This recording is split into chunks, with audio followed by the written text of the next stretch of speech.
Hi everyone! It is my pleasure to welcome you to the first episode of our new QBI TV series that will feature the female scientists who became part of the QBI Coronavirus Research Group, or QCRG, at the start of the pandemic almost 2 years ago now. And so much has happened since around the world. But today I want us to focus on the groundbreaking research that was produced by QCRG over that period of time, as well as the challenges that surfaced.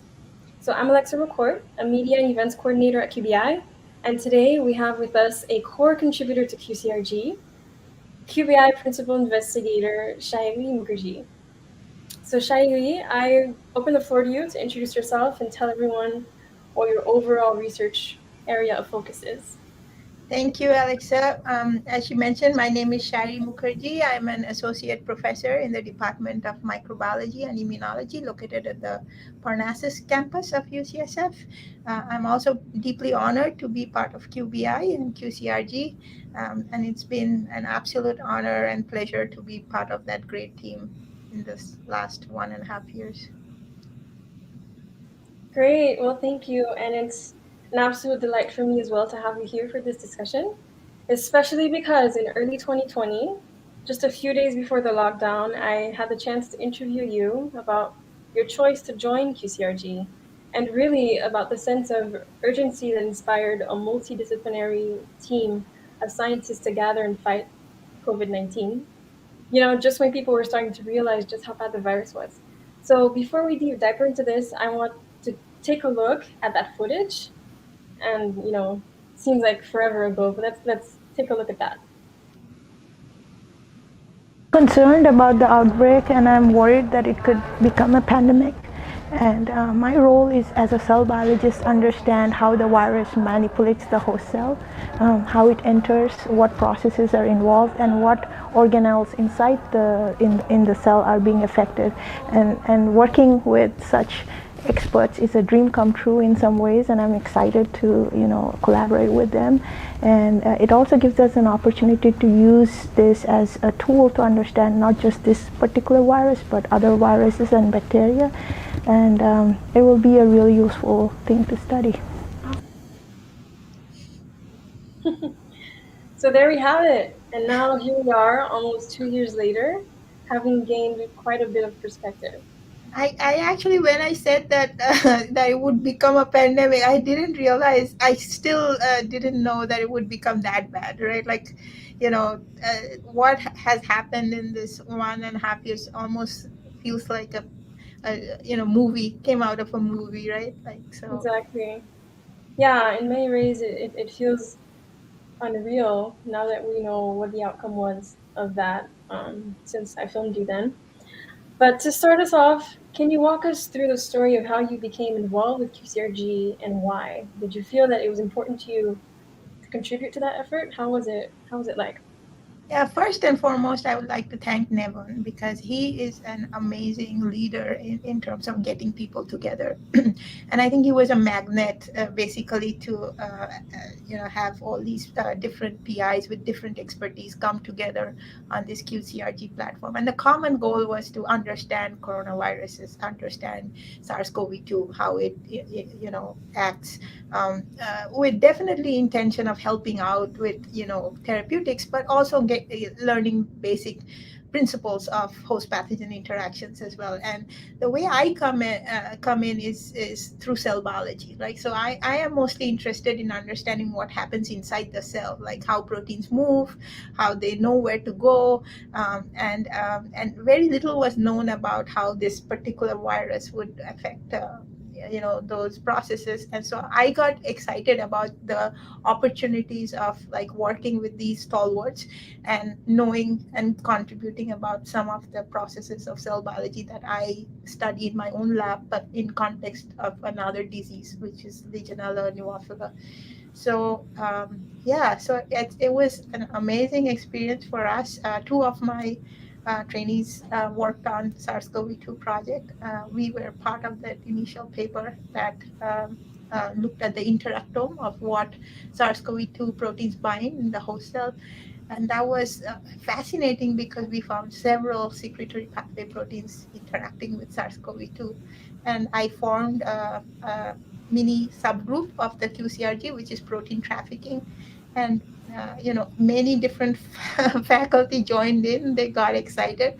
So even though they're not in the picture, this one, they, many people, cell biologists, like Dyke Mullins and Mark Von Mhm. Zastro, Roshanak, all of them got involved at some point with the protein trafficking subgroup. So it was an amazing experience working with such wonderful people.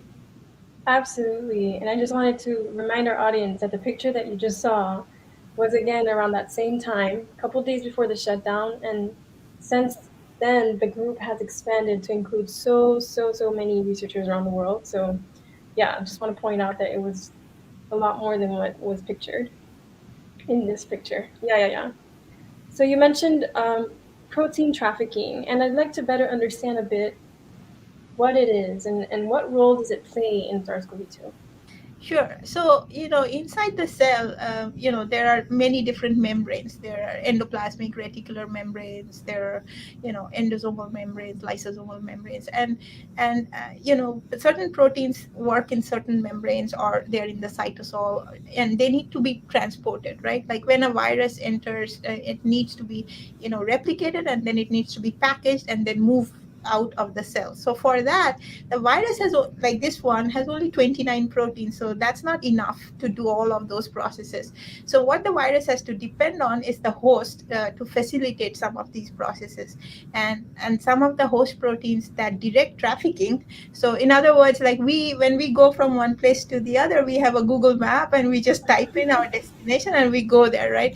Inside the cell there are no such Google maps. So it's fascinating how proteins know where to go, actually, given the complexity of the cell.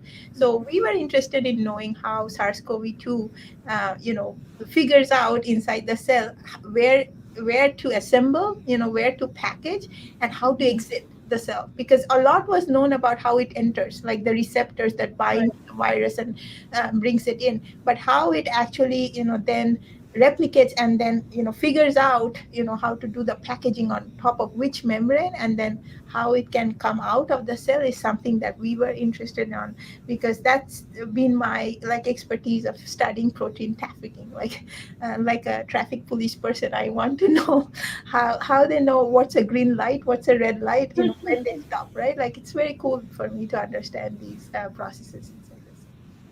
It's a great analogy. I'm always so impressed at how zoomed in scientists can go into a problem and how all of these species really play a critical role in the overall picture. Yeah. So it's fascinating for me to hear that connection. And I'm interested in knowing how it was to transition your lab to focus on that because it's not all you do. So how was that, and what were some challenges that Yeah, came so up? when the pandemic started, we had 8 people in the lab, and we were all in shutdown mode, right? Like, so no one could work unless they worked on SARS-CoV-2. They were not allowed to come to the lab. So I, like a PI who doesn't want to like impose on people, you do this or you do that. I just asked some of my postdocs if they would be interested in, instead of staying home, like coming to work and working on a SARS-CoV-2 project, because all the people in my lab were working with bacteria. None of them had so much expertise working with the virus, but we wanted to work with a viral protein, so it was different. Like we didn't have to use the BSL-3. And two of my postdocs got really excited about that opportunity, and they wanted to study how SARS-CoV-2 proteins move inside the cells, and they were interested, and they started doing work. The others stayed at home, and they spread that enthusiasm to the other people, and then another postdoc joined later. So I would like to mention their names, if I may, like Julia Nowak, Yes. Advait Subramaniam, and then later Hana Kimura. They all like chipped in. They didn't work on their Legionella projects because they wanted to work on their SARS-CoV-2 project. And then the paper came out, and they, I guess, became very famous because it was like widely cited and everything. And Yeah. biotech companies then got interested in some of these people, and they asked if they would come. And so Julia went to do more SARS-CoV-2 research in a biotech company. Wow, yeah, yeah. Yeah, I mean, as we now know, and as you're kind of alluding to, many labs around the world were focusing on COVID research. Yeah. And there were a large number of papers that were published as a result. And so would you say that pivoting to COVID was particularly challenging for smaller labs like yours? Yeah, exactly. Because what was happening is because we were in complete shutdown and only a couple of people could work on it. Smaller labs had that disadvantage where they couldn't really do a lot of work very quickly, right? Whereas bigger labs that have 40 people, they could assign, like, I don't know, 10 people to work on SARS-CoV-2, and that would make things go much faster. So every time we had a thought process, we had an hypothesis that we wanted to test, like within a month, a paper came out that scooped us. Like even before we could finish those experiments, our experiments were published somewhere else. So it was very challenging and a little bit disappointing too, because as scientists, we want to be the first one to get there. And when it doesn't happen, it almost feels like, a failure, but it's not. We learned a lot through this time. We actually really fascinating to see how the SARS-CoV-2 research came. It was like almost a paper a day, if not more. I think there might have been. I was having a really hard time reading some of even the best papers in the best journals because there were so many at that time. So yeah, and for us who is a smaller lab, our basic research is basically how we get our money. And because that had stopped, I was also concerned that this is going to have a negative impact on our sort of way forward after SARS-CoV-2. What will happen, right? Like, so I was worried about that as well. But one thing that helps is, QCRG is it's not a small thing. It's a big endeavor. And I got to interact with some of the best scientists in the world. I would like to mention Bruno Good. He works at Curie Curie, I think. I forgot his Pasteur or Curie, but one of them in France. And he wrote to me and said, I saw you were on the QCRG and I have been following your research on protein trafficking. Would you be interested in working on SARS-CoV-2 with me? And then I thought it was a perfect opportunity, because then we can share our resources and we can do things faster, because just our own lab by itself is not going to be. So now we have been collaborating. We have a joint grant on SARS-CoV-2. So that's like the challenge. And then how you overcome the challenge is how you can do things differently. Absolutely. And I love that you are providing both sides, because in my eyes, it was a grand, you know, adventure for many of these scientists to just focus on what collaboration looks like to fix a problem that was common around the world. And I hadn't really considered that it was negatively influencing smaller labs in special ways. So I thought that was an interesting point to bring up. And kind of on that same note, I see here that we have an audience question from our very own Gina.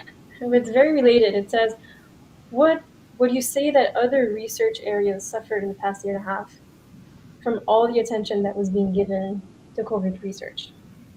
Yeah, that's a tough question to answer, Gina, because yes, I would say yes, because I definitely work on the other research areas.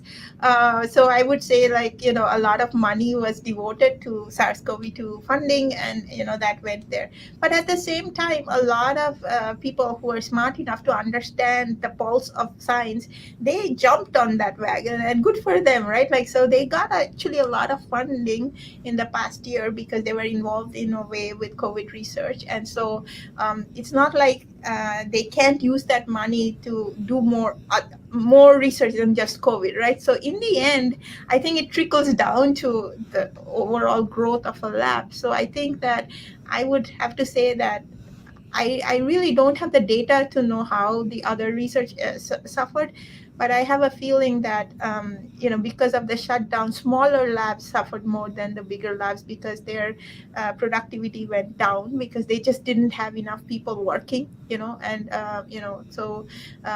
research is very competitive, especially if you do cutting edge research. It's very competitive. So Mhm. if you're slowing down, that means someone is going ahead of you, right? Like, so in a way that could have had a negative impact, but it's hard to tell. One thing I would say is that I really feel for the trainees, right? Like the postdocs who were ready to go on the job market because of the freeze in hiring, they suffered, right? Like now there's a backlog. Like now we are again starting the job searches for assistant professors, but now there's 2 years of like postdocs waiting to get the job. So I feel for those people as much as I feel for the PIs who are smaller and suffered, right? Absolutely. And this kind of segues into my next question, which is, during the pandemic and the worldwide shutdown, many of our routines, social lives, productivity levels, and, overall wellness were put to the test. So as a lab leader, how did you navigate those emotional difficulties, not just for yourself, but for your lab members who were, just ready to go, but then had to pause because of what happened? Yeah, it was very hard, to be very honest with you, Alexa. I had a really brilliant postdoc who was doing exceedingly well in the lab, Julia, who got interested in SARS-CoV-2 as soon as the shutdown started, and then she got so interested in it, and then she was like lured by these biotech companies that offered so much more money for jobs, that like she went there, and I felt it was a big loss for me because I had expected her to really shine and finish her project that she was doing in the lab currently. But she just quit unexpectedly and went to biotech. So it was pretty hard for me as well to like. But I Mhm. try to be as supportive as possible, because in the end, the trainee's career is their career, right? Like, so they should be able to make the decision what they want. There was another postdoc who was from Japan who like was very depressed about staying away from home for this long, and during the pandemic was very scared for her family, and she decided that she couldn't take it anymore and went back to Japan. So those were very big setbacks that I was not prepared for. And then there were all these other things happening at the same time with the George Floyd protests and other things that was like really affecting the morale of the lab. So one time we even had a lab meeting where we decided not to present science, but just talk about our feelings. Like say, it's okay to like cry and say like you're not feeling well. It's okay to express your weaknesses in front of your friends and colleagues. So it's okay to like say, you're not like some kind of robot where nothing affects you. Of course, you're a human being. As a Mhm. scientist, you also have feelings, and they are hurt, and there's a lot of stress. And as a PI, I try my best to sort of shield them, but sometimes even I can't do that. But it definitely was an eye opening to understand my role as a PI, because I could see how, like, from a distance, how things were not the same before pandemic and Yeah. after pandemic. No, you're right. I'm glad you mentioned George Floyd and all the other problems that were happening during that year. It was a very heavy year in many, many ways, and particularly challenging to lead a whole team of young scientists at that time. So kudos to you. And I know it's a work in progress. So this next year will look very different as well. But you mentioned a bit about losing people along the way, and the stagnant effects of that. How has your research progressed since? And I think this can be viewed in positive and negative aspects. But first, let's talk about the challenges. Was the pace of research a bit slower, a little stagnant? How was that like?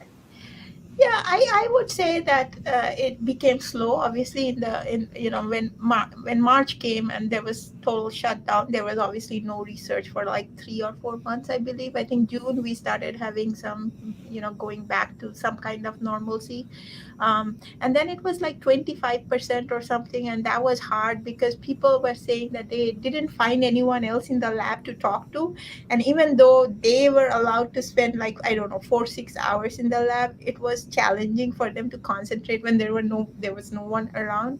And I was told to work from home, so I couldn't like be there for them to like see them every day. So yeah, it was, again, a small lab. It was much harder impact on us. I think at that point we were down to 6, I think, and so we were like really, really missing each other, and I remember that one time we just decided to have lunch out in the Golden Gate Park, sitting like very far, so that we could just see each other, even for a small time. So we Yeah. just missed being around the lab, and I actually thrive from seeing all the energy that my lab has. They're so young and they're so vibrant. I feel young looking at them, and when the pandemic happened and I was sitting and staring in front of the computer all day, I just felt like I'm aging like 10 years in this 1 year. So it was challenging. But Yeah. if you talk about the positives of the pandemic, I would say there were definitely a lot of positives, at least personally for me. One of the positive was I came to understand what are my strengths and weaknesses, how I react, right? Like what is something that I need to work on. That was very apparent because it was such a clear distinction. That's one thing. The second thing is, because of all the research that was being done on coronaviruses, a lot of cell biology, cool cell biology papers, new receptors for endocytosis, new ways of interacting. There was this paper in the Golgi about the Golgi where, they talked about how the Golgi was dilated when SARS-CoV-2 enters the cells. And I thought that was fascinating because it played a role. There you go. Yeah. So this paper, they showed, if you see in panel F, there's this Golgi G, right, and you see the star in that dotted area, the virus particles, and you see how dilated the Golgi is. Normally, it's flat, stacks like pancakes, and you see here they're swollen, right, and so that just was amazing for me to watch because that is just a fascinating process. And so I till this day would like to figure out more mechanisms of how the virus can manipulate these secretory proteins and pathways, right? So I think these were my positives, these brilliant data that can affect other pathogens, can like lead to more detailed study of how protein trafficking works in the cell, is something that I think is a definite positive for me. Um, and I also value my collaborations. Like Bruno Good was one of my childhood heroes. He was like an amazing trafficking person who worked on RABs, and he sent me the first email like, "Hey, I am Bruno Good. Do you want to collaborate with me?" I thought that was like a huge, sort of honor, and pleasure and we still are collaborating on that project. So I think these are definitely big positives to come out of that time.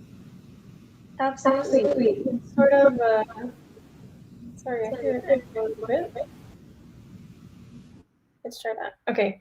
So while we're focusing a little bit on the positives here, I wanted to bring up the subject of how collaborating with so many scientists has a lot of advantages for research.